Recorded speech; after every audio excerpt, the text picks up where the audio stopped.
1장 1절은 하나님과 주 예수 그리스도의 종 야고보는 이라고 말합니다.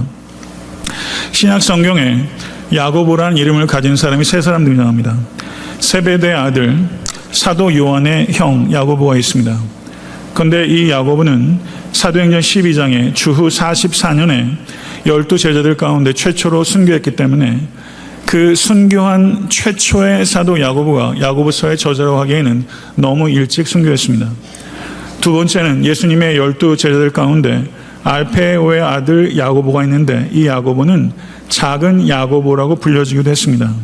그런데 그 사람이 야고보서의 저자이기에는 알페오의 아들 야고보는 너무 알려지지 않았습니다.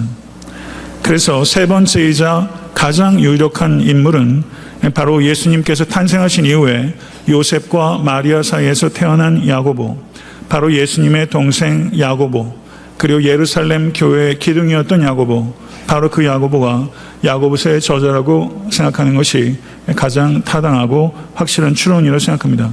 교회 역사 가운데 여러 증언들도 바로 이 예수님의 동생 야고보가 야고보서의 저자일 것이다, 이렇게 외증이 있는 것입니다. 그렇지만 성경에서 이 야고보에 대해서 정확하게 언급하고 있는 곳들이 몇 군데가 있는데요. 요한복음 7장 5절을 보게 되면 야고보를 비롯한 형제들이 예수를 믿지 아니하였다, 이렇게 말하고 있고, 마가복음 3장 21절을 보게 되면 예수님을 미쳤다라고 말하면서 예수를 붙잡기 위해서 찾아온 내용들이 마가복음 3장에 기록되어 있습니다. 예수님께서 십자가에 달리셨을 때 마리아는 곁에 있었지만 야고보는 그 자리에 없었습니다. 복음서에 나타나는 이 야고보의 모습은 예수님을 이해하지도 그리고 믿지도 않았던 것입니다. 그렇다면 이 야고보가 예수님을 언제 믿게 되었을까요? 고린도전서 15장 7절을 보게 되면 부활하신 주님께서 동생 야고보에게 나타났다고 기록하고 있습니다. 사도행전 1장 14절은 예수님의 가족들과 제자들이 마가의 다락방에서 기도했다고 증언하고 있습니다. 사도행전 2장을 보게 되면 성령 강림 사건 때 야고보도 그 자리에서 성령의 불을 받았다고 기록하고 있습니다. 야고보는 예루살렘 교회의 성장을 목격했고, 그리고 그 성장한 교회의 리더로 성장했던 것입니다.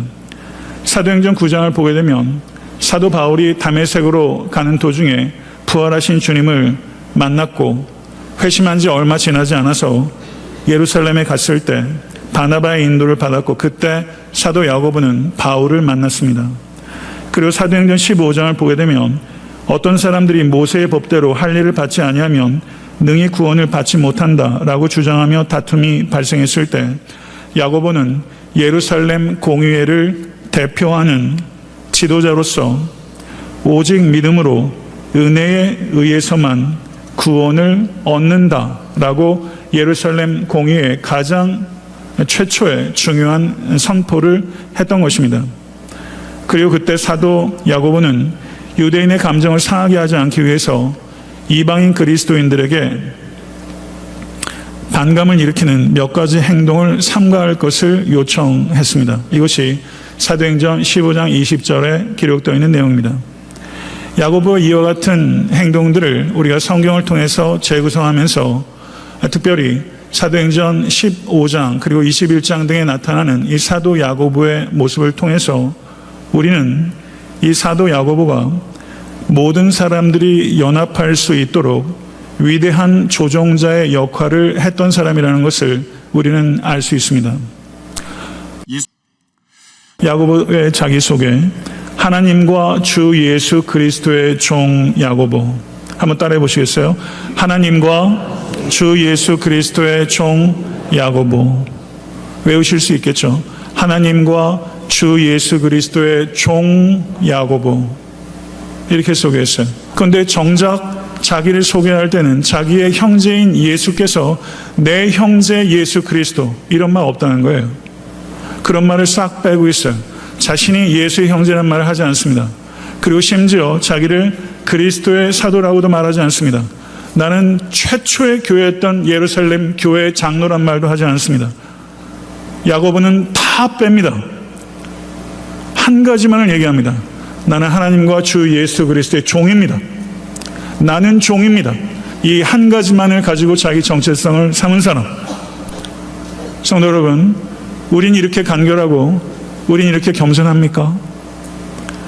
예수 그리스도를 호칭하는 가장 함축적이고 가장 뛰어난 호칭은 주 예수 그리스도입니다. 예수님은 주이십니다. 가장 탁월한 호칭입니다.